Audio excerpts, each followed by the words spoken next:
Minnesota sports flowing in their veins. Mackie and Judd on Score North and ScoreNorth.com.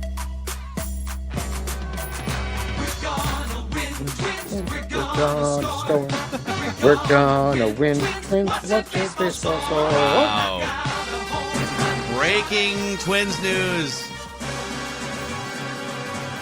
According to multiple reports, the Minnesota Twins have agreed to a 6-year, $200 million contract. Sorry, I'm hitting all the buttons over here. 6-year, $200 million contract. Am I doing drugs? I feel like I'm in a daze. Welcome back to Valley Oh Sports. my! Oh, you're not kidding. Well, there was never a doubt. Never a doubt. Always the first choice. That's what I heard. Yep, this was just a big old game of rope-a-dope with those National League teams. But it's a 6-year, $200 million contract, and then there's a 4-year, $70 million vesting option, according to Jim Bowden, if Correa is healthy and playing after the first 6 years, pending another physical. This is pending a physical, which is the whole. But now there's a report, too, just to put a bow on all this, from John Heyman, that the physical has already largely taken place. The major part of Correa's physical is complete, he says, including the ankle at issue. So there's nothing foreseen to stop Correa's return to the Twins. They will have him signed through age 34. After all of that, the Twins go from offering 10 years, $285 million, and coming up woefully short compared to the Giants offer, and then the Mets offer, even though they offered almost $300 million. And they wind up getting him on a 6-year contract for $200 million. What are your guys' first impressions? Well, I said last week that I was out because I was sick of the, Giants, the Mets, the physical, blah, blah, blah. Boris, who again, clearly paved the way as his client continued to fail physicals because of an ankle problem that stems back to his, I think, first couple of years in professional baseball. But this contract, yeah, hell yeah. I'll do it because here's the thing. 1, I know the risks, but 2, they came down to basically 6 years? Yeah. So worst case, this is a pretty good contract. So I was out on 10 years at that point in time. So by last week, I said, if I'm the Twins, I am not doing a 10-year contract with a guy who the Giants and Mets independently with their doctors said something's up here.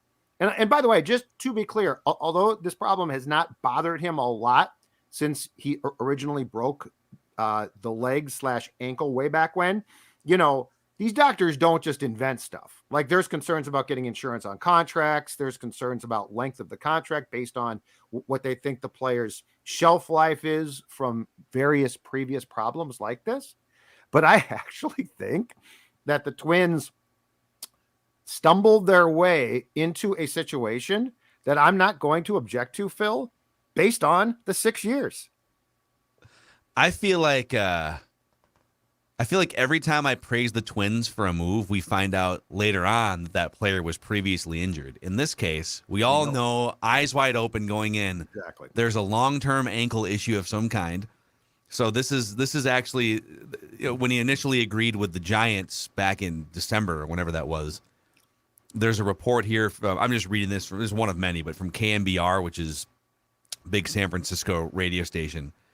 And here's the write-up. While Correa missed time early in his MLB career with a back injury, multiple league sources said the Giants had concerns about an ankle injury he suffered while in the minor leagues. In 2014, when he was a 19-year-old prospect with the Astros, Correa injured his leg on a slide into third base in a high A minor league game. The Astros later announced that he underwent surgery on a fractured right fibula and a ligament. And so, I don't know, there's maybe some concerns if you're signing him to a 13-year contract and you're looking at what's he going to be like age 35 through age 40. I would think that whatever sort of long-term questions they have about his ankle or his leg, A, don't matter as much between ages 28 and 34, and B, matter even less because he's willing to move off shortstop. His deal with the Mets, correct me if I'm wrong, would have been as a third baseman, right? To play with his buddy Lindor. Mm-hmm. Yes. So let's say, in 2 or 3 years, right now he's one of the best shortstops in the game. He's one of the best defensive shortstops. He is a wonderful hitter. He's not one of the best hitters in baseball, but he's he's like a B-plus hitter, and he's an A with the glove at shortstop. And let's say in 3 years, oh man, he's starting to lose a step because he's got some sort of chronic ankle injury issue. Well, you slide him over. It's not like the Twins have a long-term answer at third base right now either. Maybe you slide him to third base, and Royce Lewis is your starting shortstop in 2 years from now. So, to me, the entire scope of this thing is different because it's only a 6-year commitment. If you're going to commit big dollars to a player, I'd rather do it in a smaller chunk so that if it's a bad contract, you can just move off of it. It's the end of the contract is on the horizon versus, oh my God, we're stuck with this until he's 40 years old or something. So my guess is this. My guess is at the end of the day, the Giants and Mets couldn't get insurance. The physicals came back. There is something wrong here. Okay. So I'm not dismissing that. But the Giants and Mets were told, no, at some point in time, we are not going to insure a contract for a guy who has a problem that's probably seen by doctors as a time bomb. But 6 years, my guess, the Twins got insurance. And that's the key thing here. Because if he goes down and that's not insured, that's where teams, we probably don't talk about insurance on contracts enough. But Phil, you've, covered the sport long enough to know that is an absolute essential thing. Yes. So my guess is the 6-year, $200 million contracts insured, and the insurance company took the vesting option year as well. Anything above that, they probably said, no way. And so it's so dysfunctional, it's hard to talk about, but this is an ideal situation because, as you said, everyone's going into this knowing the price of poker. So it's not like Chris Paddock. I didn't know his arm was about to fall off. It gets you a player back. It's going to create excitement. And ultimately, yes, the Twins were the third choice, but guess what? If you go to a garage sale and you find something that a rich person bought and they're like, yeah, it's fine, but it's got a crease in it or something, and they give you a decent price, you're going to buy it.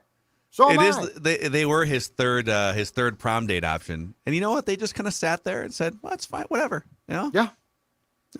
We're fine with it. Yep. That's we fine. don't care about looks. And at the end of the day, so here's the information's coming fast and furious here. Scott Boras is just putting out all the information. It's like, bang, bang. So the Twins gave him 6 years, $200 million guaranteed, and then there's $70 million more in incentives or whatever beyond that. So 200. The Mets' final proposal was a guaranteed 6 years as well, for $157.5 million. It would have paid him $210 million over 8 years with incentives and $315 over 12 years non-guaranteed. And they couldn't get the language. They couldn't get the language right on the other. But at the end of the day, forget about the language going from the 6th year to 12 years and how that works. On the 6-year contracts, the Twins were willing to give Carlos Correa $40+ million more guaranteed than the Mets were. So we've gone from, in the last month, the Twins thought they made in a vacuum, 10 years, $285 million is that's the Twins swimming in the ocean, as Scott Boras said, instead of one of the 10,000 lakes. They've never offered anyone that much money over that many years. The Joe Mauer contract that we all were like, whoa, paled in comparison to what they initially offered Correa. And they were wildly outbid by the Giants and the Mets a month ago. And now that there's some medical questions, in the end, the Twins actually had by far the biggest guaranteed contract offer now that the Mets contract has come to light. So very interesting. Dex? Yeah, your season ticket rep just called come on, you Dex. 20 minutes Dex, ago, right? You are so conflicted, and it's so your face shows so much conflict. I got to Come on, Dex. Come on, Dex. Yeah, come on, Declan. Coming up next on Valley Sports North. You got to get back on now, man. You got to pony up. I'm not renewing my season tickets. That's not happening. Oh, come on. I'll put that to bed Are right now. you not renewing, or are you and your beautiful fiance have made the joint decision not to renew? Because I know that. Both. Okay. There's a house and a wedding and a dog and other things that'll take up the financial commitment. So I'm conflicted. Yes, Carlos Correa is a really good shortstop. Really good shortstop. Top 5 in the game. Makes you better. But basically, Unless this team plans to make some significant additions in pitching, they are running the 2022 Twins back again. They're on the same team back, pretty much. But they're doing it with a new, and now you're going to laugh at this. This is what their logic would be. They're doing it with a new head trainer that they feel like will keep the team healthier. And if that team is healthy, they will be the favorites to win the division. That's what they would say, right? I guess. But is Sonny Gray and Chris Paddock, who's coming back from Tommy John, and a bullpen that's still patched, like, what about this makes me think that the Twins are going to win a playoff game even more closer than they were last year? Carlos Correa is a really good player. I love Correa. That's a very fair But argument. Nothing about this team is better on paper than it was on opening day last year. What about this team can be better about opening day that makes you feel that, the 4 months where they were a below 500 team, now all of a sudden, because we brought Correa back, it just puts optimism back in you that you could win the division, I guess, but I don't buy it. Here's my question to you. Do you think so like I get your point and I agree mostly with your point, but this is now not a one and done contract. He's here for 6 years. I got to think for 3 or 4, he's not going to have a problem here. Like, he has never had a problem. This was clearly a long-term 13 years. It's going to become a problem, which I totally get that. But he's here for 6 years, potentially 7. Do you think that this gives them time with a pretty good foundational piece now to build a team that can win a playoff game? Because there are things they need to do still, including develop pitching, which they have not done. And look, the last thing I'll say is this: with Joe Pohlad in charge now, the clock has to start ticking again too. Like, there have to be expectations here. So with a foundational piece in Correa, do you have more faith that this team can get itself on the right track where he becomes an important part of a team that does win a playoff game? But if they've missed out on every free agent pitcher, which they have pretty much outside of Michael Wacha, that's the right now. Okay, yes. then now I'm in for season tickets. So if that's it, then are you going to trade the prospects to find the right pitching? Yes, I'm saying then years. what about this changes any thinking about how they do things? That's where I'm at. Nothing about this is lipstick. This is fancy ass lipstick on a pig. That is Dior. all. This is Dior. It's Dior. This is Dior. This is USOB. Dior lipstick on a Yeah. TJ Maxx suit. That is all this is, dude. Hey, It will do TJ Maxx, nothing leave for them me out of unless they make a major pitching moves to improve their pitching. Spencer chimes in here in the YouTube comment section. Eat your crow, fellas. What crow on what? On what? I'm What still crow? pissed. Nothing. Spencer, on what? No, yeah. Well, Dex, I'm talking about, do you think that this gives them an ability like in a couple of years? I mean, I agree with you. To me, this doesn't significantly like alter things dramatically for 2023. Oh, yes, it does. I'm They saying just signed one of the best shortstops in baseball. no, but I'm saying you now have him for 6 years as a foundational piece. Yes, it helps, but Declan's point and anger is correct. Like, you still would have to do a lot more for the immediate season. I'm saying you now have him for a 6-year time period, and I'm hoping that he stays healthy for, let's say, 4 of them before his rod in the ankle like falls off or something. Which Does he have a rod in his ankle? He's got a metal plate. Metal plate. In Okay. fact, he hit it. So I'm going to bet that this played a role. There was a late season game with the Twins where he like stole a base or slid into second and went down and didn't get up, and it looked really bad. And it was like, what the hell? Oh, the rod was sticking out of his skin. That's right. And he said it was like vibrating. He said he like hit the rod and it was like vibrating in his leg. Oh my god. Or the plate. So he definitely has a plate in his leg. Well, all right, a couple things here. I understand and empathize with Declan's frustration because the Twins have driven me equally nuts over the last however many years. This is a franchise that they haven't won a playoff game since 2004. It's an incredible streak. It's the longest postseason losing streak in terms of like games lost without a win, 18 straight in North American team sports history. So I am also frustrated with the Twins. Carlos Correa absolutely helps you in 2023. And to Judd's point, he's going to be in his prime for like the majority of these 6 years. So if he stays healthy, you can build something here. 2 things to look at. Let's start with just what they currently have right now. They have some really interesting pieces. I think if everyone stays relatively healthy, I do think this is like a 90-plus win playoff team. But that's part of the problem with the Twins. And that's part of my long-term frustration is they operate in hypotheticals and ifs and best-case scenarios all the time. Well, if Byron this, Buxton all this stuff happens, then maybe we can win the division.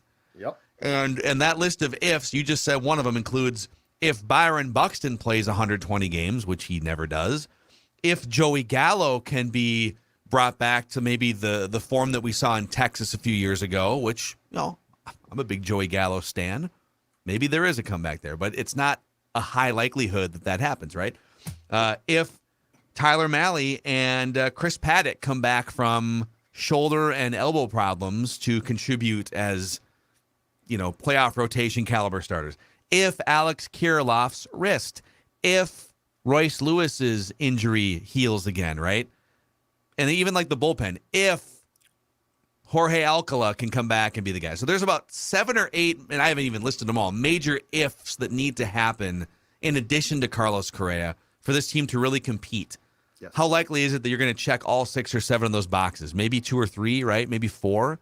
If you check 7, if you're going to give me a healthy Buxton, a fully operational Joey Gallo, and a rotation that's healthy with these names, and Alex Kirilloff at full bore, full health, like this team can be really, really good. I don't know that I trust the ifs, but I'm going to throw one more at you. Reckless speculation. Because the Twins are on a roll now here. You got Jim Pohlad stepping aside so that the young Joe Pohlad, the next generation Pohlad, can take over. Yeah. He comes in and he's been a part of these discussions behind the scenes. We're going to commit the biggest contract in Twins history to bring a long-term injury risk back to Minnesota in Carlos Correa. Mm-hmm. We don't know what he's potentially capable of doing. He's already sort of set a new bar here, right, as the new, managing operator from the Pohlad family. Mm-hmm. A report came out yesterday from Twins Daily that the Twins have made contact with one of the best pitchers in baseball who hasn't pitched in over a year, Trevor Bauer. That name is going to make a lot of fans cringe because of the accusations and what he was suspended for. Right. But Derek Falvey has a connection to him for years in Cleveland. Derek Falvey and company helped develop Trevor Bauer with the Indians, right, or the Guardians. That's the type of move, just from a baseball perspective, that would get your pitching staff over the top. And again, Twins Daily reported that the Twins have been in touch with Trevor Bauer. So we don't know what could there could be trades, something like that could go down. Well, sure, yeah. We don't know what's next. Again, if they do those things, but I'm just saying, with this contract, I'm not going to say I was out on Correa at 10 years. At 6 years, I'm in. But I also completely get the frustration on Dex's part and on fans' part. I'm with Royce though on Bauer. I think that would be so toxic in the market. I don't see how in this era you do that here. I think that would be tough in New York, where they're, or Boston, where they're like, I love the Red Sox. So I don't see how that works. I think Bauer would actually lose you fans. I think it would actually lose you fans. I don't think it's a really tough conversation. I would have a really hard time embracing and rooting for Trevor Bauer personally. Yep. I think a lot of fans generally, if you just 500,000, a million Twins fans or whatever, I think if the Twins are winning and he is a huge reason for why they are a 95 win team, playoff bound again, and Carlos Correa is playing and Buxton's healthy, I think people tend to push that stuff aside. Sure. Adrian Peterson, not to compare transgressions, but Adrian Peterson literally took a tree branch to a 4-year-old, and people were wearing his jersey 5 minutes later after he came back from his suspension, rooting him on in the next season. But you didn't sign him. Sports fans forget. Yeah, but you didn't sign him and bring him here. Like you'd be bringing Bauer's baggage to your team. Peterson was here, and there were a lot of fans that liked him regardless. Trevor Bauer plus he's a toxic guy. The other thing that concerns me is the Twins have not done a good job front office wise of vetting people correctly. Like they've had a couple of years where the locker room or clubhouse, has been absolutely awful. Yeah. Correa seemed to be good there. And Correa I think Trevor Bauer would bring a level of toxicity to the clubhouse that would be an issue and a problem. I just don't see how that one would fly. I don't get that one. This one, people, yes. It would not go over well. You would have to frame it up, and this is like, I'm not saying they're like deep in conversations. It was just a report that came out from Ted over at Twins Daily, saying that he can confirm that they've been in discussions, but it would have to be something framed up as, hey, apology tour starts now. Yeah. Everyone deserves a second chance. He's going to get it somewhere.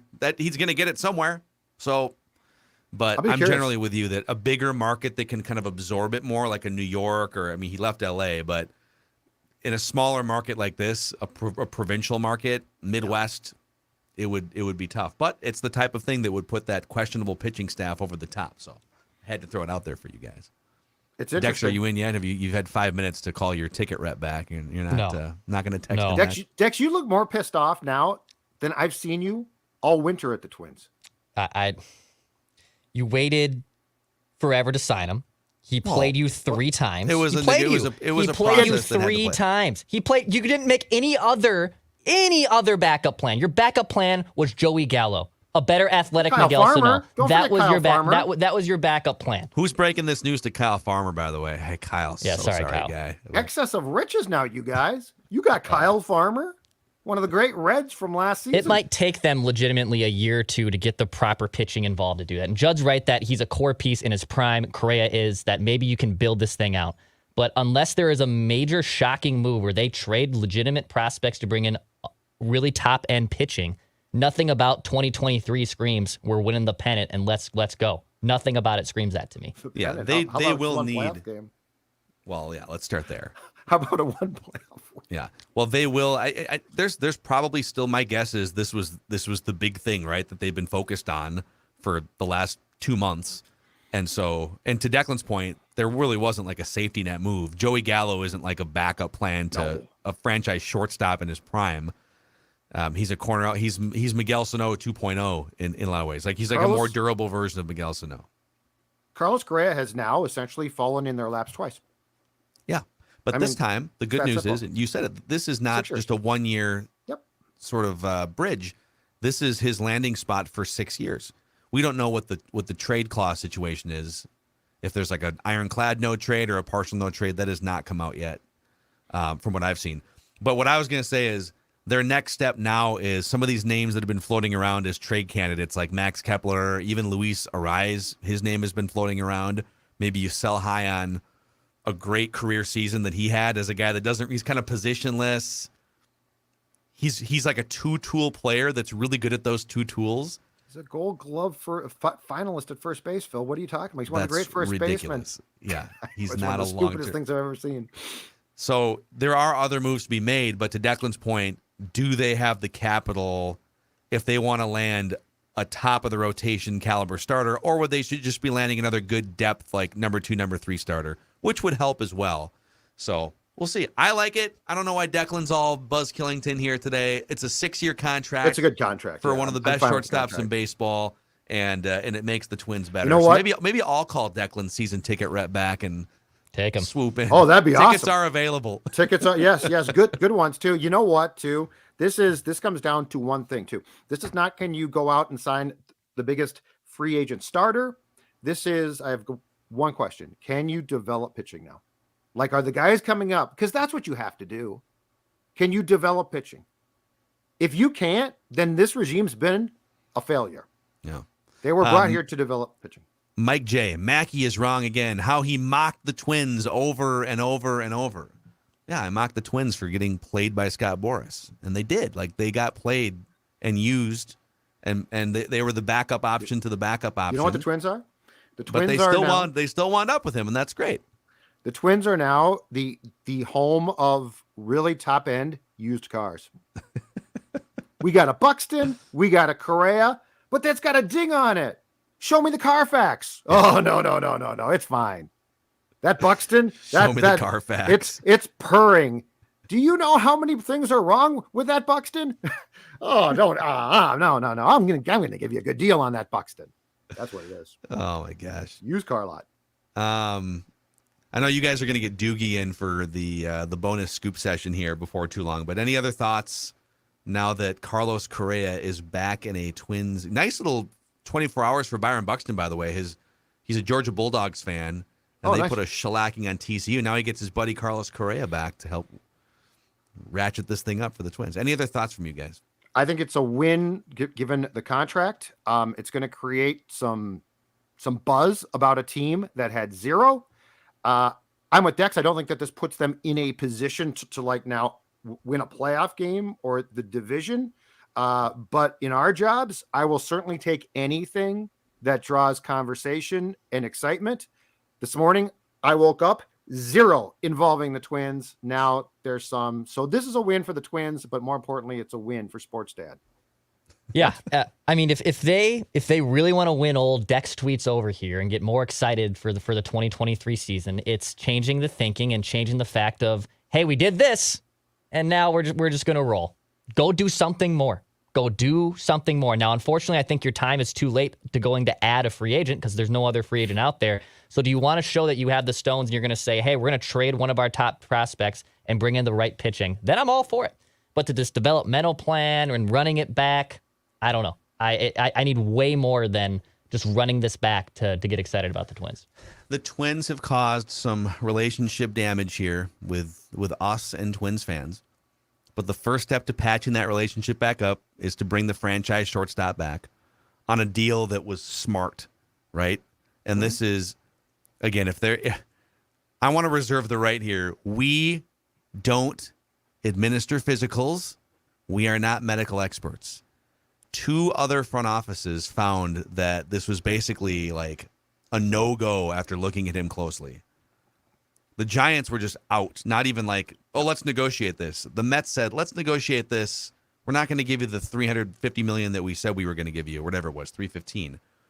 And the Mets, after all of that, said, we can give you $157. And the Twins came in and said, we're fine with the medicals. Let's give you $200.